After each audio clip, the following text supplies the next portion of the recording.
వినాశకాలే విపరీత బుద్ధి. ఎందుకు ఈ మాట అంటున్నానంటే, ఆఖరికి భగవంతుడికి నివేదన చేసిన ప్రసాదాన్ని కూడా కల్తీ చేసేస్తున్నారు. ఎంత వర్స్ట్‌గా దిగజారిపోతున్నారండి. భగవంతుడికి నివేదించిన ప్రసాదాన్ని ఎంతో భక్తిగా స్వీకరిస్తారు. మీరు కోటాను కోట్ల హిందువుల యొక్క మనోభావాల మీద దెబ్బతీస్తున్నారు. భగవంతుడికి నివేదన చేసిన ప్రసాదాల్లో కూడా కల్తీ చేస్తారా?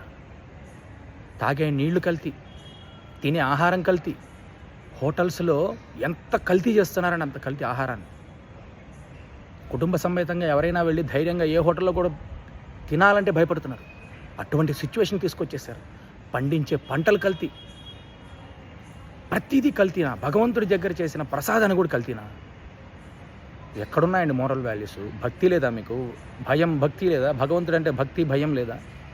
భగవంతుడు చూస్తూ ఊరుకుంటాడా? అధపాతాళానికి ఎక్కుతాడు.